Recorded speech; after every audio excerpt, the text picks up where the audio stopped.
Oiê, meu povo, estamos bem? Professora Inês Almeida, direto da bancada da NP Conhecimento e Saúde para você.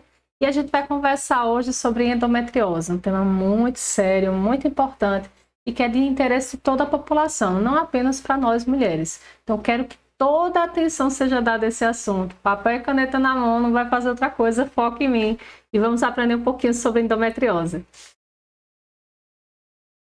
Um assunto muito sério, muito importante, que a gente precisa dialogar sobre isso, porque, infelizmente, um número expressivo de mulheres no mundo todo, porque endometriose não é coisa somente de Brasil, acomete mulheres, milhares de mulheres no mundo inteiro, são mais de 200 milhões de mulheres acometidas por essa situação tão grave, que é a endometriose. Quando eu falo de grave, é no sentido que a pessoa que tem endometriose sofre de dores terríveis, terríveis, são dores cruciantes, são dores muito fortes e que não tem analgésico, sabe? Que passe assim com toda tranquilidade, como se fosse uma cólica menstrual comum, né? Se é que eu posso dizer isso, que não existe cólica normal em canto nenhum, né? Porque a gente fala muito sobre esse tema como se fosse uma coisa muito corriqueira e que não tivesse importância. Por que eu falo isso?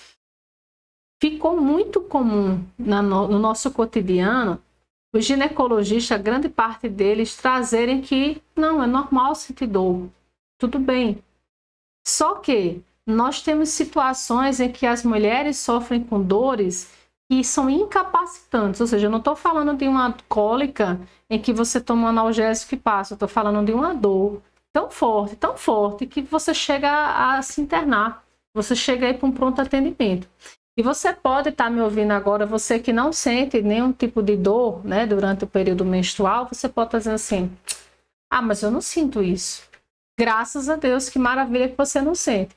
Não é porque você não sente que outras mulheres que sofrem com essa condição têm que ser diminuídas, taxadas de fraca, ou aquela situação que a gente vê muito falar de manha, é frescura, é muito mimimi. Não é nada disso. Quando a gente aprende o que é endometriose, a gente fica, na verdade, com um sentimento de compaixão pela mulher que sente essas dores tão fortes, porque tem a condição da endometriose. E o que é pior, nós temos uma negligência com relação a esse assunto, porque muitas vezes a mulher sente dor, todo mês, na verdade, aquela menstruação dela é assim, uma situação muito, muito desconcertante, porque não consegue trabalhar, não consegue ir para a escola, não consegue realizar as atividades de casa. Então é uma coisa que incapacita a mulher, incapacita. E aí essa mulher frustrada, angustiada, que todo mês sente dores horríveis, ela procura atendimento. Quando ela procura atendimento, que ela faz os exames tradicionais de rotina, o que acontece? Normal. O resultado está normal. Ela faz uma ultrassom e dá normal. Então, isso acaba trazendo uma frustração para essa mulher, porque é trazido aqui a hipótese de que é frescura, que não é isso tudo.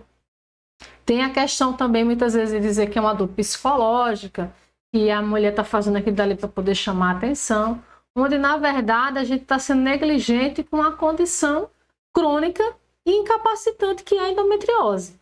E aí a gente tem esse desafio. Veja que, para vocês terem uma ideia, a maioria das mulheres que têm endometriose, elas passam anos até ter um diagnóstico. Anos. A literatura traz, às vezes, que tem mulheres que passam 7 até 10 anos sem diagnóstico. Ou seja, você tem ideia que a pessoa passa 7 anos sentindo dores fortes, se entupindo de analgésico, se entupindo de anti-inflamatório, prejudicando a função renal, porque tem vários anti-inflamatórios que prejudicam os rins dessas mulheres, se entupindo de analgésicos, se viciando realmente em analgésicos potentes para poder suportar uma dor que poderia realmente, uma vez que fosse diagnosticado, essa mulher ter assistência adequada, ser respeitada como ela deve receber o tratamento adequado. Mas não, o que acontece? Faz os exames, está normal, é coisa da cabeça da mulher. Essa dor não é real. Porém, nós, enquanto profissionais de saúde, mulheres que somos também, que eu estou falando para várias e várias mulheres aqui, vocês precisam compreender que É preciso respeitar, é preciso valorizar e é preciso reconhecer e, acima de tudo, ouvir essa mulher que sofre com essas dores. Porque não são dores comuns. Até porque não existe dor normal. Dor é dor. Dor tem que ter atenção, dor tem que ter analgesia, seja por medicamentos ou por métodos não farmacológicos. Mas que eu tenha que tirar de fato a dor que essa mulher está sentindo. Ou pelo menos trazer mais conforto. Então a gente está falando aqui de uma condição que não é simples, que não é fácil de ser diagnosticada e que a gente precisa trabalhar em cima disso, que é para dar todo o suporte que essa mulher precisa e nunca jamais dizer que não é real, que é frescura e que não é algo de relevância, porque para ela que sente dor é. E aí a gente tem aqui também uma outra situação que muitas vezes quando se descobre que é endometriose, não tem cura. Não tem cura, mas tem tratamento. Então, a gente vai individualizar um tratamento adequado para aquela mulher, para que ela receba a assistência realmente que ela merece. Então, não tem cura. Mas não é porque não tem cura que ela tem que estar todo mês sentindo dor. Não é? Entendeu? Então, uma vez que eu descobri o diagnóstico, tem que individualizar um tratamento específico para essa mulher, focando principalmente em quê? Focando principalmente em tirar dor, porque uma das principais características mais fortes da endometriose é a cólica intensa. É uma cólica terrível. Se você pensa na mulher que não tem endometriose, a que tem endometriose ela sente dor 10 vezes mais do que aquela que não tem. Então é uma coisa muito forte, é uma coisa muito incapacitante que você a partir de hoje não vai mais desmerecer, não vai mais diminuir, né, subestimar a dor de alguém que tem endometriose. Estamos bem? Falando isso, que eu precisava dizer isso para vocês, a gente precisa saber agora o que é a endometriose. A gente já sabe que o endométrio é a camada mais interna do útero, é a camada mais profunda, mais interior, né, do útero. Porque eu tenho o perimétrio, o miométrio e o endométrio. O nosso foco aqui é no endométrio, porque o endométrio é aquela estrutura anatômica, é aquele tecido importante que serve para receber, ou seja, abrigar, alojar o embrião, nutrir naquela primeira fase, nos primeiros estágios de desenvolvimento do embrião. Então é uma estrutura nobre, é uma estrutura importante para a mulher. Porque eu preciso do endométrio para poder engravidar. Eu preciso do endométrio saudável para poder engravidar, para poder existir a anidação que é a implantação daquele embrião dentro do endométrio, que é a camada mais interna do útero. Então, uma vez que eu compreendo isso, eu sei que ele precisa ser saudável para que essa mulher seja fértil. Então, uma vez que esse endométrio está comprometido, a primeira coisa que me vem à cabeça, vai existir dificuldade para engravidar. Ou seja, infertilidade é uma situação que pode acontecer muito nas mulheres que têm endometriose. Não quer dizer que a mulher que tem endometriose não pode engravidar. Vai ser mais difícil? Vai, mas ela pode engravidar sim, tendo uma assistência adequada de profissionais especializados nessa área. Agora, a gente entende que é mais difícil, óbvio, por quê? Porque eu estou falando de uma estrutura importante que é a que vai receber o embrião. Então, por isso que tratamento específico para aquela mulher que tem endometriose, mas quer engravidar, é tão importante. Então, o que é endometriose? Endo vem de dentro. Endo quer dizer interno. Então, métrio vem de útero. Então, dentro do útero. Então, novamente, endo é dentro, é interno. A gente já viu que é uma camada mais interna do útero. Métrio vem de útero. Então, endometriose é uma doença, é uma patologia que acomete quem? O endométrio, essa parte mais interna do útero. E aí ela é caracterizada, olha aqui, ó, pelo crescimento de tecido endometrial fora da cavidade uterina. O que quer dizer isso? Quer dizer que esse tecido, que é o endométrio, que é interno, que fica dentro do útero, ele agora não está mais lá. Ele migrou, as células do endométrio elas agora estão presentes em outras estruturas, em outros órgãos. Isso não é normal, não é normal. Então eu não devo ter células do endométrio, que é a camada interna do útero, nos ovários, não devo. Não devo ter nas tubas uterinas, não devo ter dentro da cavidade do peritônio. Você tem ideia de células do endométrio encontradas, inclusive, em pulmões, nos rins das mulheres.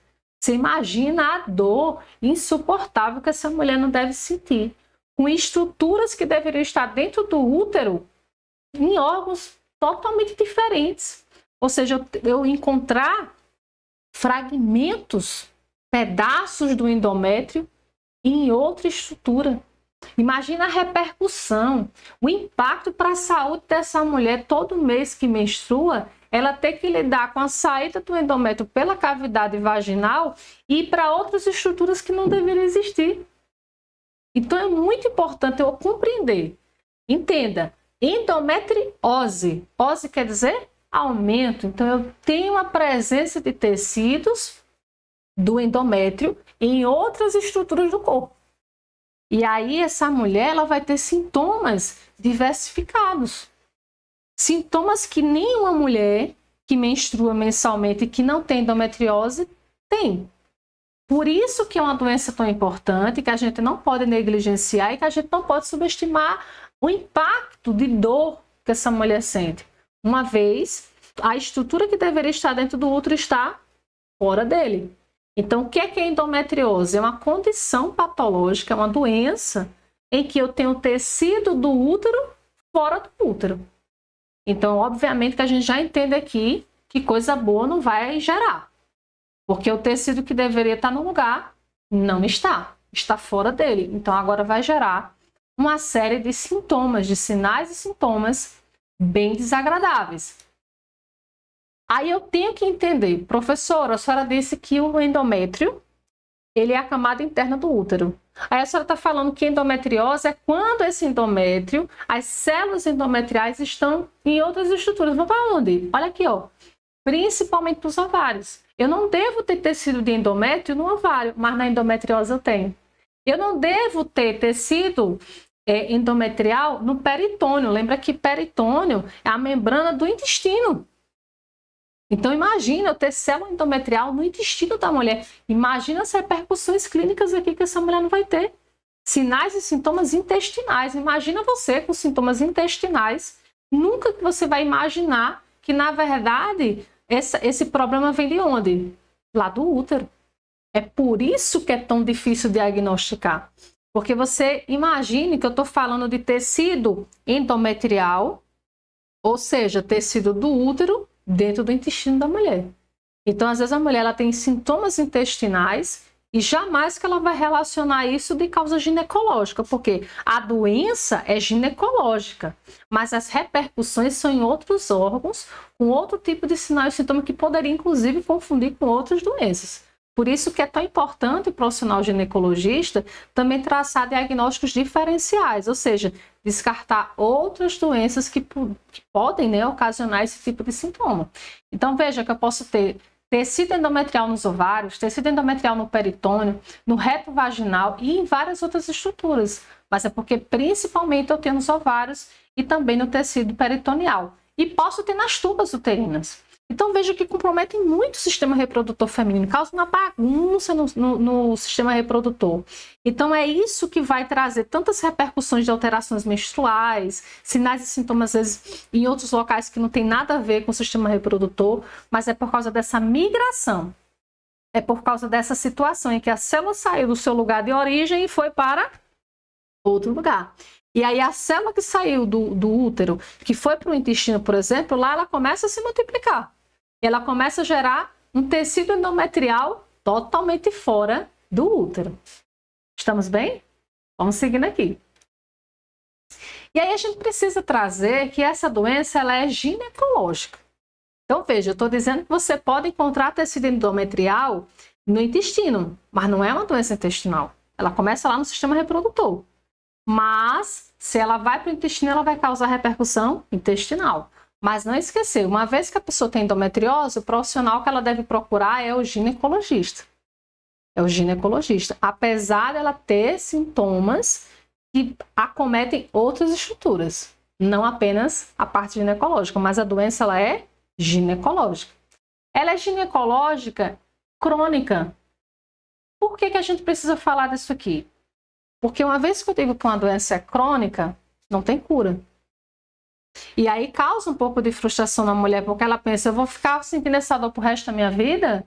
Né? Tem mulheres que dizem assim, parece que eu estou parindo todo mês, porque a dor é tão forte e eu não tenho condições de viver assim. Você acaba com o psicológico, com a autoestima. Você pode a pessoa perder o emprego, porque todo mês ela vai ter que colocar atestado, porque não aguenta de dor. É incapacitante mesmo. Então a gente precisa saber que, apesar de ser crônica, de não ter cura, a gente pode aqui traçar uma série de situações, inclusive suplementação. Existem suplementos que ajudam a mulher, tanto a mulher que tem SOP, que é a síndrome dos ovários policísticos, como também ajuda as mulheres que têm endometriose. Não vai tratar a endometriose, mas reduz os sinais e sintomas, principalmente a dor, que é o pior da endometriose. O pior que eu falo porque a pessoa todo mês, uma vez que a mulher tem aquele ciclo regular, que ela menstrua todos os meses, ela vai estar sofrendo ali mensalmente com dores surreais. Então é uma doença crônica, mas que tem manejo de tratamento.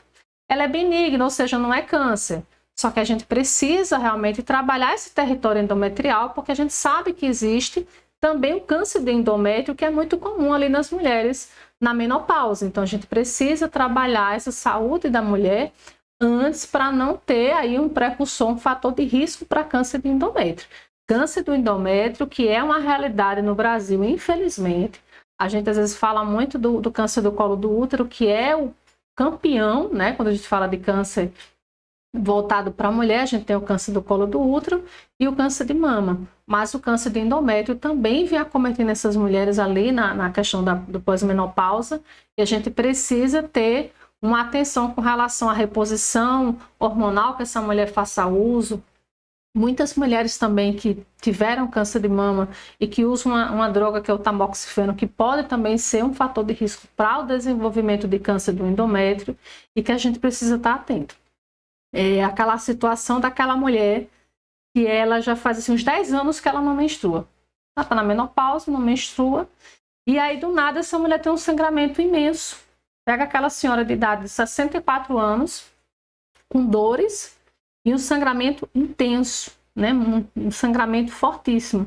A gente precisa fazer um rastreio aqui para detectar ou não a questão de câncer de endométrio. Isso é muito comum nessas mulheres. Então, veja, não é câncer endometriose, mas a gente precisa estar atento ao rastreio da saúde dessa mulher, para depois não ficar mais vulnerável a desenvolver outros tipos de patologias que podem acometer esse endométrio. Ela é de causa multifatorial. Na verdade, a gente fica aqui na situação da endometriose muito parecido com o que acontece com a SOP. A SOP, que é a síndrome dos ovários policísticos. Então, na SOP, a gente tem ali várias vertentes de possíveis causas que podem realmente trazer a SOP como uma realidade para a mulher. Na mesma proporção, eu tenho aqui para a endometriose. Existem várias vertentes, várias teorias, né? Algumas delas mais fortes, outras nem tão assim com tanto sentido, mas que foram levantadas ao longo desses anos todos para tentar justificar, para tentar explicar o porquê, afinal, que essa mulher tem endometriose. Como é que se dá esse processo dessa célula que está no útero e para o intestino?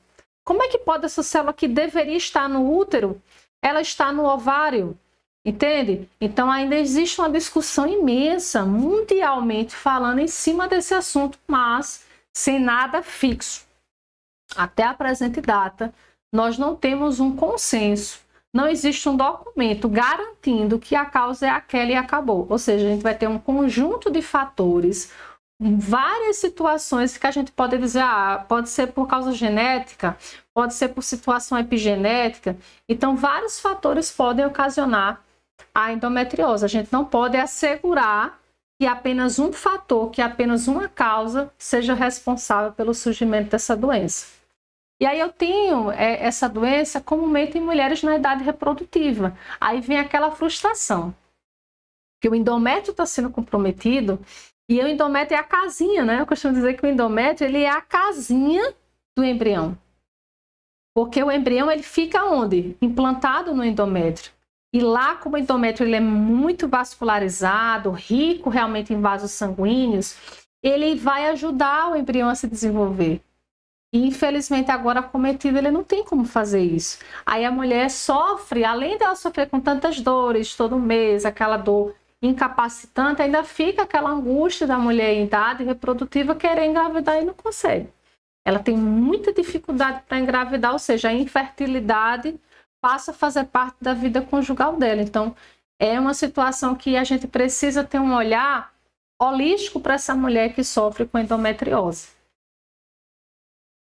Aí a gente precisa também falar que a endometriose ela se apresenta em formatos diferentes. A gente tem a endometriose aqui ovariana, que é aquela que está presente no ovário, a peritoneal, que os implantes, as aderências superficiais são no peritônio. Então, os sintomas que a mulher vai ter a nível ovariano são uns, quando for a nível peritoneal são outros sintomas que a gente vai estar falando aqui. E tem a endometriose ou endometrial profunda.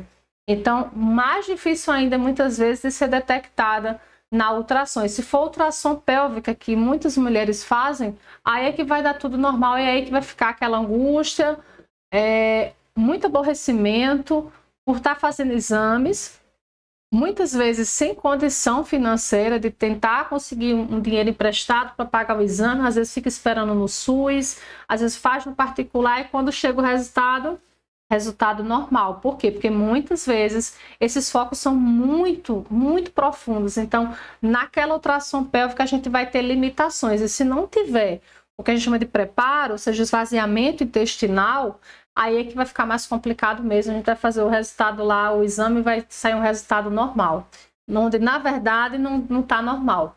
Aí a mulher fica, se está normal, como é que danada eu estou sentindo tanta dor? Aí é por isso que ela fica naquela situação de ser desacreditada, né? Ou seja, às vezes o marido não compreende, a família não compreende, o próprio médico desacredita ela, dizendo que não é real, é mentira, é frescura, é muito sensível. Onde, na verdade, à medida que a gente procura fazer um rastreio, existe um exame chamado de mapeamento para endometriose profunda. Nesse mapeamento para endometriose profunda, a mulher ela vai fazer uma ultrassom transvaginal com preparo intestinal. Então, aí a gente aumenta a chance e, às vezes, nem assim ela consegue. Tem que fazer uma ressonância magnética. Então, não é fácil, é algo que requer um profissional habilitado, especialista realmente em endometriose, porque o que acontece? Lembra que eu falei, tem mulheres que passam 7 anos sem ter um diagnóstico. E aí são 7 anos de frustração. Para eu falar sobre essa questão dos tipos, a gente já entendeu aqui um pouquinho que pode acometer os ovários, pode acometer o peritônio, pode ser um pouco mais profunda. Quais são os sintomas, né? Como é que eu vou saber, como é que eu vou avaliar essa mulher que se queixa de tantas dores, como é que eu vou avaliar o quadro clínico da endometriose? Quando a gente fala de quadro clínico, a gente está falando de sinais e sintomas. O que essa mulher vai apresentar que é típico de endometriose? E aí vale salientar aqui que a gente não vai ter apenas um sintoma, a gente vai ter um conjunto de sinais e sintomas, vários sintomas diferentes, que eu vou juntar, avaliando aquela paciente também por outros métodos para poder dizer que ela tem ou não a endometriose. Então, o diagnóstico de endometriose envolve também essa questão do conhecimento dos sinais e sintomas que essa mulher apresenta. Então, uma das coisas que são mais características aqui é a dor pélvica crônica. E aí, quando a gente fala de dor pélvica crônica, a gente está falando de dor recorrente. Aquela mulher sempre tem dor. Ela sempre tem que recorrer a analgésicos fortes, a anti-inflamatórios, ou seja, ela vai estar se intoxicando, prejudicando o fígado, prejudicando o rins, né? Prejudicando o corpo como um todo, porque ela está na busca de resolver uma coisa que não tem jeito. Analgésico não vai resolver. Porque eu preciso identificar onde é que estão esses focos de endometriose para poder verificar se, inclusive, precisa de cirurgia. Porque enquanto eu não resolver, ela vai continuar com esse quadro terrível de dor crônica, ou seja, dor pélvica forte e recorrente, ou seja, sempre, ela todo mês vai ter que estar tendo esse recurso de buscar medicamentos por via oral e às vezes até injetáveis para tentar diminuir essa dor.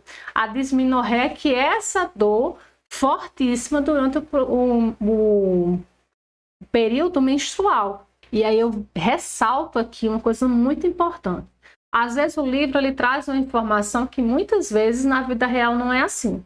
Se a gente fizer um levantamento aqui, conversar com cada mulher que tem endometriose, a maioria vai dizer, olha, eu sinto dor bem antes da menstruação, vários dias antes, e eu sinto dor durante a menstruação, e eu sinto muita dor após a menstruação. Ou seja, ela sente antes, durante e após.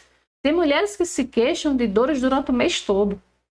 Então, isso aí vai ser de acordo com onde estão esses focos. Qual é a proporção? Entende? Então, a gente precisa ter uma cautela, porque os livros eles vão trazer que essa dor é mais intensa durante o ciclo menstrual. Durante aquele período que a mulher menstrua. Só que, clinicamente falando, na vida real, a mulher ela pode apresentar essa dor pélvica e essa dismenorreia antes e depois. Então, ela pode ter dor pélvica mesmo antes de menstruar. Então, não diminuir também, não dizer que isso não é verdade, porque quem sabe é ela que sente. E isso é comum em muitas mulheres que têm endometriose, ter dor antes, durante e após. É óbvio que durante a menstruação essa dor triplica, não é como dias antes ou dias após. E aí outra coisa, vão existir outros sintomas associados a essa menstruação que não necessariamente é dor. Por exemplo, eu tenho a disquesia, e aí a dificuldade, o desconforto que a mulher sente ao defecar. Então veja, muitas vezes essa questão de dificuldade para defecar, ou seja, aquela mulher que é constipada, que faz muito esforço, às vezes pode ter até algum tipo de situação também voltada aqui para hemorroides, então isso potencializa, ela pode ter prolapso retal, que é quando sai, né, ali a hemorroide e causa muita dor, é muito sensível à área, então assim, acaba que um problema pode acarretar um outro, potencializar o outro. E nunca que a gente vai associar, oxa, a mulher está com dificuldade para defecar, ela tem endometriose. Mas imagina se ela tem foco endometrial lá no peritônio. Lembra que eu falei na cavidade que reveste o abdômen, ela ter focos, ela ter ali pedacinhos do endométrio, presença de células do endométrio dentro da cavidade intraabdominal. Ou seja, quando eu tenho presença de células endometriais lá no intestino, eu posso sim ter esse quadro de disquesia. E dispareunia também. E aí a dispareunia é associada aqui, ela está presente durante o ato sexual. Então a mulher tem durante o ato sexual uma queixa de dor, principalmente quando for um ato sexual mais profundo, mais rigoroso. Então aí a gente precisa também investigar se essa dispareunia, ou seja, dor durante o ato sexual, também está relacionada, é vinculada à endometriose. É claro que a gente vai dizer aqui, deixar claro que nem toda disquesia, por exemplo, dificuldade para defecar, vai ser endometriose. Nem toda dispareunia vai ser endometriose. Nem toda dismenorreia vai ser por causa da endometriose. É por isso que às vezes é tão difícil você fechar um diagnóstico. Porque a endometriose ela traz sintomas que outras patologias também causam. Por isso que é tão importante a união de vários fatores aqui. A questão clínica, laboratorial, de imagem, que é para a gente realmente conseguir fechar esse diagnóstico. Não é uma missão fácil, não é uma missão para qualquer tipo de profissional fazer, tá bom? Outra coisa que essa mulher pode apresentar é a polaciúria. Polaciúria, poli vem de muito, né? Muito, poli quer dizer muito. Então, polaciúria é o aumento da frequência em que a mulher vai ao banheiro urinar. Aí você vai pensar, mas, por exemplo, itu, que é infecção do trato urinário, também causa isso. Tem mulheres, por exemplo, que têm incontinência urinária, que poderiam ir o tempo todo. Mulheres, por exemplo, na gestação, como elas não têm esvaziamento da bexiga, elas urinam com muita frequência, elas vão várias vezes ao banheiro. Então veja que polaciúria não é algo exclusivo de endometriose, mas eu posso identificar nessa mulher a presença de polaciúria, ou seja, ela tem endometriose e tem essa necessidade de ir várias e várias vezes ao banheiro. Por quê? Eu posso também ter focos de endometriose na bexiga. Você diz, mas não pode ter células endometriais na bexiga. A senhora falou que é mais comum no ovário, no peritônio, mas não quer dizer que também a gente não possa ver em outras estruturas. Então, se acomete o sistema urinário, eu vou ter sinais e sintomas de cunho urinário. E lembrando que é uma doença ginecológica, é sistema reprodutor feminino. mas dependendo de onde que está o foco, eu vou ter ali sintomas totalmente dispersos. Então, polaciúria, que é essa situação da paciente ir várias e várias vezes ao banheiro, pode acontecer na endometriose também, a gente não pode descartar. E a disúria, que é a dor ao urinar. Aí é que fica inespecífico, né? Porque dor a urinar é típico de itu também. Dor a urinar é típico de infecção do trato urinário. Então, a mulher que vai ao banheiro e ela tem dor a urinar, a primeira coisa que a gente suspeita, infecção urinária. E pode ser aí tudo, o trato baixo, que é a cistite, que é a inflamação e a infecção da bexiga urinária. E eu tenho a pielonefrite, que é a infecção urinária do trato alto, onde tem o acometimento dos rins. Então, veja que se eu tiver, por exemplo, acometimento de bexiga, de sistema urinário, a mulher pode ter sintomas como se fosse infecção urinária. Então, o que é que acontece aqui? Olha só, polaciúria é comum em itu, disúria é comum em itu, e ainda tem hematúria, que é a presença de sangue na urina. Então, se eu for avaliar aqui, eu iria suspeitar de uma infecção do trato urinário. Então, o profissional médico ele já tem outra linha de pensamento, consequentemente, ele tem outra linha de tratamento. Só que aí, quando ele faz essa avaliação do trato geniturinário, não vai ter nada. Ele não vai achar. E aí ele vai dizer, não, como é que pode? Ela está dizendo que está sentindo dor urinar, fica indo várias e várias vezes ao banheiro. Às vezes até a gente quer recomendar um nefrologista, quando vai olhar não tem nada renal. Aí essa mulher vai ficar, poxa, como é que pode? Não tem infecção urinária. Quando avalia lá os piócitos, que são as células, são os leucócitos, né, mostrando que existiria uma infecção do trato urinário, não tem. Quando avalia bactérias, não tem. É claro, porque a endometriose não é uma infecção bacteriana. Então, quando a gente fizer, por exemplo, um hemograma para avaliar o leucograma, que é a série branca dessa mulher, não vai ter leucocitose. E aí você vai dizer, mas tem polaciúria, tem disúria, tem hematúria, mas não tem leucocitose, né? O sumário está normal. E aí você tem que relacionar com a questão ginecológica dessa mulher. Veja que, novamente, eu estou reforçando o quanto que é difícil a gente diagnosticar endometriose. Não é fácil. Por quê? Porque ela traz sintomas similares a outras condições patológicas. Outra situação que a gente traz aqui da endometriose são as alterações intestinais. Porque, como eu falei para vocês, se o foco é no peritônio, eu vou trazer várias repercussões de cunho intestinal. Constipação, diarreia, né? Então, sangramento nas fezes, que aí a gente teria que fazer, por exemplo, para detectar isso, às vezes é oculto, teria que fazer a pesquisa de sangue oculto nas fezes. Ou se eu ver realmente, aí eu tenho ali, por exemplo, melena que é a presença de sangue nas fezes, quando é mais escuro, quando parece borra de café, ou hematoquesia, que é o sangramento mais vermelho vivo. Então, veja que negócio complexo, que situação complexa. Eu estou envolvendo aqui intestino, trato geniturinário, a questão ginecológica, e muitas vezes tem vários estudos trazendo focos endometriais nos pulmões. Você imagina a pessoa ter uma doença respiratória ali secundária a uma questão ginecológica. Quem vai pensar sobre isso, gente? Não tem condições. Então, não é fácil. Então, mas aí a gente precisa escutar todas as queixas dessa mulher e não subestimar nenhuma delas, para depois tentar fechar esse quebra-cabeça para poder elucidar o diagnóstico. Por isso, repito, tantos e tantos anos, indo para vários e vários médicos, fazendo vários e vários exames e sem ninguém conseguir elucidar o que essa mulher tem. E a mulher continua sofrendo com dor, continua sendo uma situação todo mês incapacitante para ela. E a frustração de não saber o que tem. Que sente dor? Sente. Que tem desconforto grave? Tem. Mas ninguém sabe o que é. E aí ela fica naquela situação, muitas vezes, de entrar em depressão. De ter crise, desenvolver crises de ansiedade, porque ninguém acredita nela. Além dessas alterações intestinais, a gente vai ter a situação da infertilidade, que a gente entende perfeitamente por que vai ter infertilidade. Por que vai ter infertilidade, professora? Porque o local onde acontece a nidação, que é a implantação do embrião, está comprometido, e é o endométrio. Então, ali eu vou ter dificuldade dessa implantação acontecer. Não quer dizer que é impossível, tá? Mas eu vou ter mais dificuldade de trabalhar com essa mulher que tem endometriose para engravidar do que a mulher que não tem endometriose. E aí eu trouxe aqui um gráfico para vocês, trazendo aqui esses achados, né? A questão de sintomas.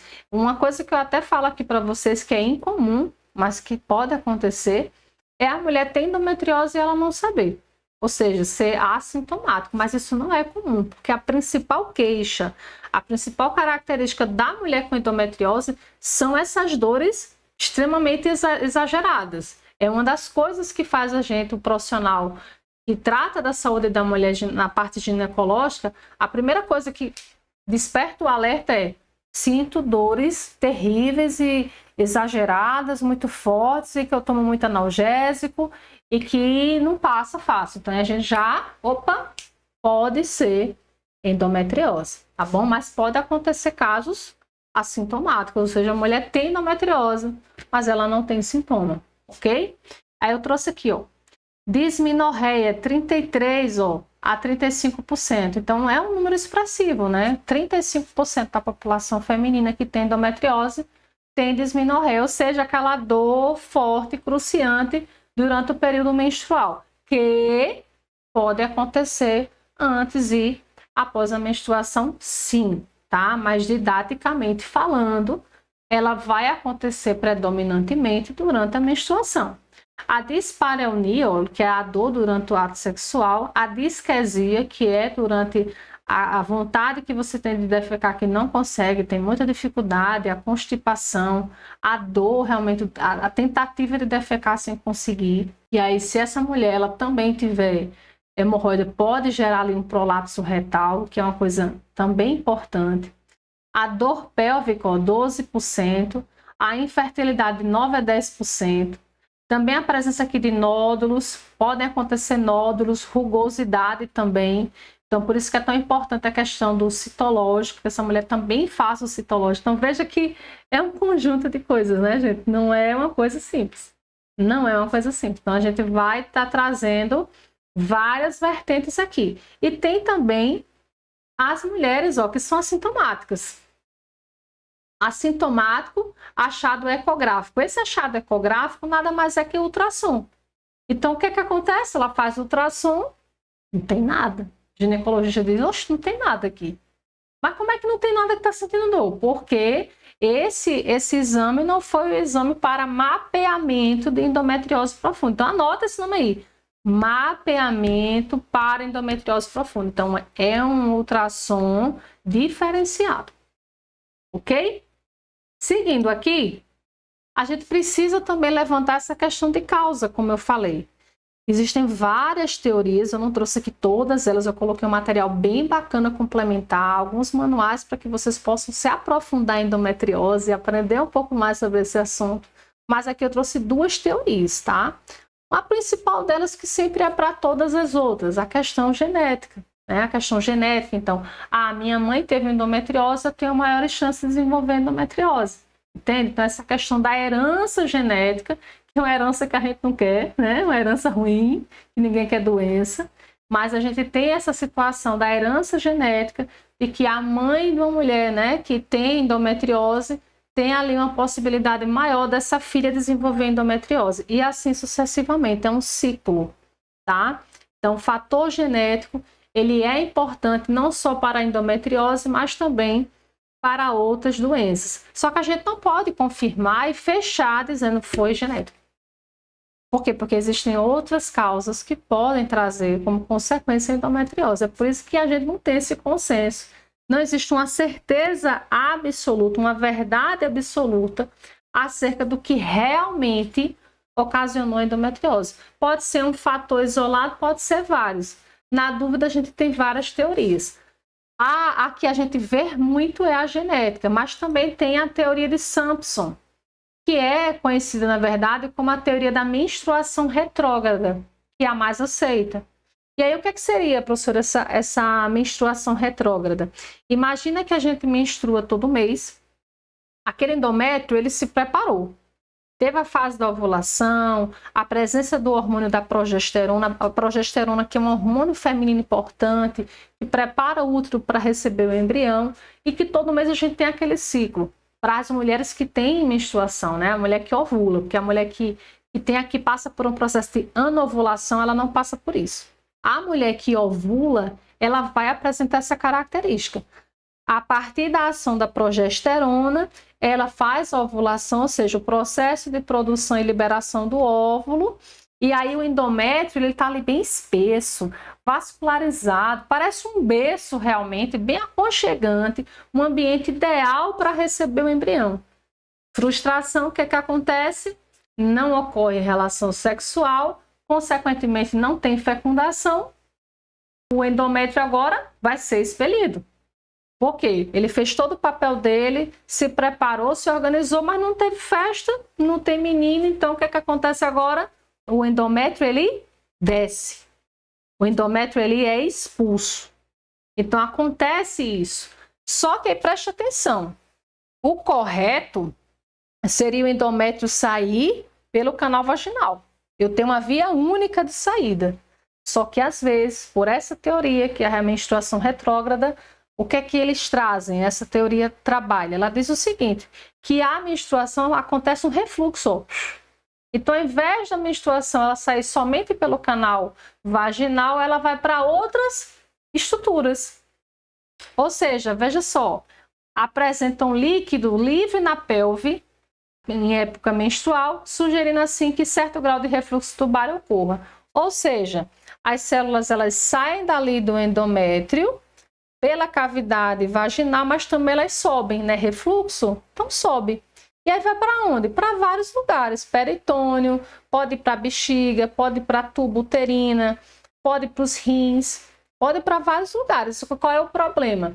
É que elas saem, elas migram por essas estruturas que elas não deveriam ir, por isso que endometriose, fora, né, do útero, a estrutura vai para fora do útero. O que acontece? Essas células começam a se multiplicar e naquele período que a mulher menstrua, ela começa a ter sangue em outros lugares, gerando uma dor absurda.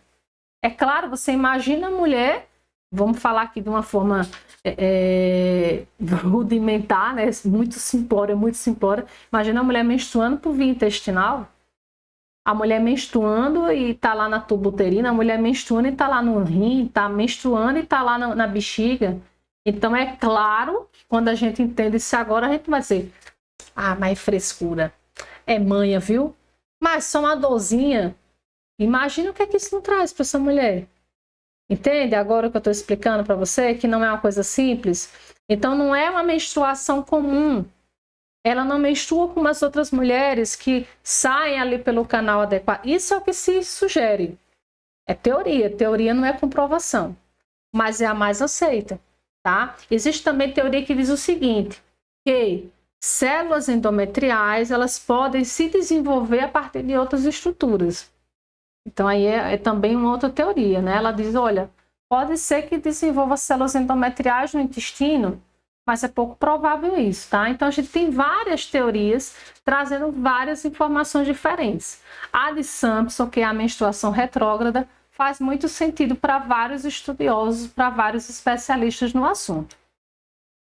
E aí eu preciso juntar aqui toda essa parte que eu já falei de clínica, de sinais e de sintomas, e também trazer o exame físico. O citológico é importante. Então, eu vou fazer o citológico e vou fazer o exame físico. Lá no toque do útero, a gente percebe um útero com pouca mobilidade, sugere aderências pélvicas, né? Nódulos geralmente dolorosos também. Então, a mulher, na hora do toque, ela vai referir muita dor, o que não é tão comum, o que não é esperado, que uma mulher saudável sinta dor. Se eu fazer um toque, né, ela não vai sentir dor. A mulher que é saudável, a mulher que não tem esse tipo de característica. A mulher que tem endometriose, ela se queixa de dor. E ela tem essa presença, né, do útero com pouca mobilidade. E muitas vezes a pessoa chama de útero duro, né? Então vai depender muito aqui também do profissional que vai avaliar essa mulher para poder identificar. E aqui na imagem, às vezes a mulher ela, com o colo do útero friável, às vezes ela também pode ter sangramento, tá bom? Ainda que no exame físico e no exame citológico, a gente pode identificar, quando fizer ali, colocar o espéculo, identificar várias presenças, olha, de glândulas aqui. Eu tenho tecidos, tenho rugosidade, tenho nódulos enegrecidos, então fica um aspecto escuro, negro, então eu já suspeito ali de endometriose. Dependendo de onde eu estou vendo, eu já posso dizer, olha, vi em tal estrutura, de acordo com o exame que foi feito. Aqui, ó, nódulos ou rugosidades enegrecidas em fundo de saco posterior ao exame especular, sugere a doença. Olha aqui, isso aqui é no citológico. Então, não é para a gente ver dessa maneira, cheio de nódulos, né, cheio de rugosidades. Isso aqui a gente já avalia que tem algum tipo de patologia. Logo de cara, professora, a gente tem como dizer que é endometriose? Não, porque eu tenho outras doenças que podem causar também esse tipo de apresentação. Mas, quando eu junto com um todo, eu já suspeito. Então, olha como é interessante a gente estudar essa área, tá? É uma área de extrema relevância. E aí eu preciso também pensar aqui que o diagnóstico, ele é muito complexo. A gente fala, logicamente, de exames de imagem, mas não deve ser somente os exames de imagem. Eu vou associar os exames de imagem com a clínica, porque lembra, às vezes eu faço o exame de imagem e dá normal. Aí vem, oxente, como é que está normal e eu estou sentindo dor? Então, veja a questão clínica, as queixas da paciente, o exame físico, o citológico e junta também com essa questão da ultrassonografia. Aqui eu tenho uma ultrassonografia transvaginal que é muito mais específica, muito mais adequada. E eu tenho a ultrassom pélvica, que ela é mais superficial e é externa. Então, eu tenho um nível de erro, né, de falso negativo muito grande aqui nessa em que eu trabalho com a sonda para fazer a ultrassonografia pélvica. Quando eu faço transvaginal, que é dentro mesmo ali da vagina, então eu tenho uma especificidade maior. Só que não pode também ser a transvaginal tradicional, tem que ser com o preparo intestinal. E esse é o que a gente chama de mapeamento para endometriose profunda. É o que vocês precisam solicitar quando vocês forem para ginecologista. Acontece muitas vezes que a mulher faz o ultrassom e ela não identifica os focos de endometriose. Então, o profissional ele pode continuar nesse rastreio, ele deve continuar na investigação através da ressonância magnética. Então, a ressonância magnética, conforme essa imagem aqui, ó, a gente consegue identificar, ó, um ovário com as células aqui endometriais. Então, eu não posso ter endométrio no ovário, eu não posso. Então, na ressonância, a gente conseguiu aqui identificar.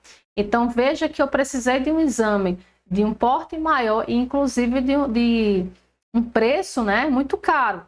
Infelizmente, grande parte das mulheres não tem condições financeiras para fazer um exame como esse. Então, veja que acaba realmente existindo uma subnotificação, um subdiagnóstico com relação à endometriose, porque nem todas elas vão ter acesso a realmente os exames de ponta, padrão ouro, mais eficazes com relação ao diagnóstico. Vamos supor que foi feito todos os exames, a gente conseguiu através da anamnese, exame físico, citológico, exame de imagem, juntou com a clínica da paciente e essa mulher tem endometriose. E agora, qual é o próximo passo? Existe algum medicamento que a gente dê para essa mulher e ela fique bem? Não é bem assim que funciona. Por quê? O tratamento ele é multifatorial. Por quê? Porque muitas vezes eu tenho várias causas e eu tenho vários focos. Então, não tem condições de eu trabalhar, por exemplo, aqui, um anticoncepcional X, se a mulher está com sintomas intestinais, ele não vai resolver. Eu trabalhar com a pílula de progesterona, por exemplo, e querer que a mulher fique bem, se a mulher está com uma condição ali comprometendo a bexiga dela, entende? Então, assim, não é uma coisa simples de se tratar, porque eu preciso verificar qual é a expansão, qual é o grau de complexidade da doença, em que estágio ela já está aqui, como é que está a condição clínica geral dessa mulher, para eu poder realmente traçar um tratamento específico.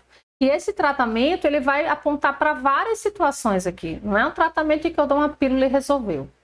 Então, muitas vezes eu vou trabalhar com medicamento, sim, mas às vezes chega a situação de precisar de uma cirurgia. Então, vai ter que fazer ali por vídeo. Existem muitas cirurgias hoje que são por vídeo, são minimamente invasivas e que a gente faz a remoção de todos esses focos. Então, é desde um tratamento simples, com o uso de anticoncepcionais orais, até um procedimento cirúrgico. Então, veja que eu tenho um tratamento multifatorial que envolve várias vertentes, mas o principal objetivo aqui do tratamento clínico é o quê? Alívio dos sintomas de dor. Quando eu falo de sintomas álgicos, eu estou me referindo à dor. Porque não é a dor mais comum, não é a dor a queixa maior, então eu preciso focar nisso. Qual é o tipo de situação que eu posso trazer para essa mulher, métodos farmacológicos e não farmacológicos para reduzir dor. Tem mulheres que começam a fazer atividade física e não sentem mais dor.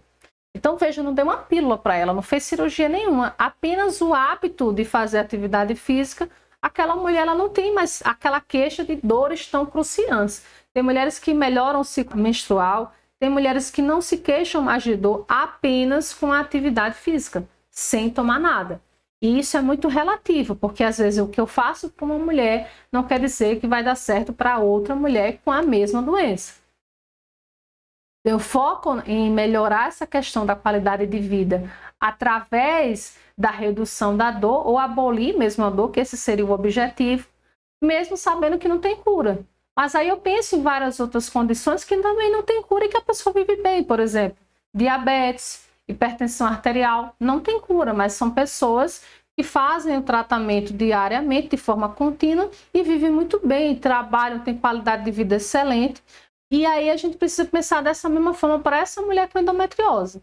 Não é porque ela tem endometriose que sofre com dores terríveis que a gente vai deixar ela viver dessa forma porque não tem cura. Pelo contrário, se é uma doença crônica, então eu já sei que se eu não tratar, essa mulher vai ficar até o fim da vida dela sofrendo. Não faz sentido eu ser desumana a esse ponto.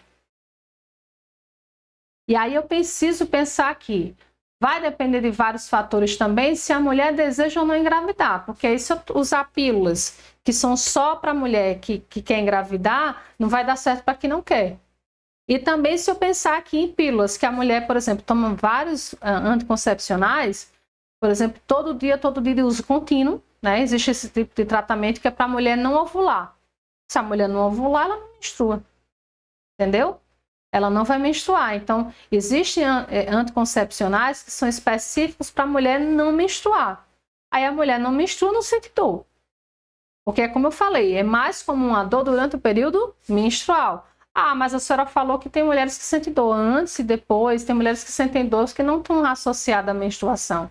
Mas aí a gente vai ter que ver cada caso especificamente. De forma geral, uma vez que ela tomar um anticoncepcional que vai evitar dela menstruar, automaticamente a gente didaticamente vai dizer que ela não vai sentir dor.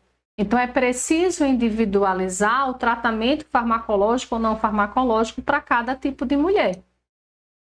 Tratar a dor intensa é a missão, mas aí às vezes até precisa também de psicoterapia, ou seja, eu preciso encaminhar essa mulher para um psicólogo porque ela viveu anos-luz sentindo dor, sendo negligenciada, sendo desacreditada. Aquilo dificultou muitas vezes relações sexuais dentro de casa, a questão do relacionamento com o marido, né? As relações sociais, porque muitas vezes não consegue desenvolver atividades do cotidiano como outras mulheres, então assim gera um impacto psicológico muito importante que a gente também não pode subestimar.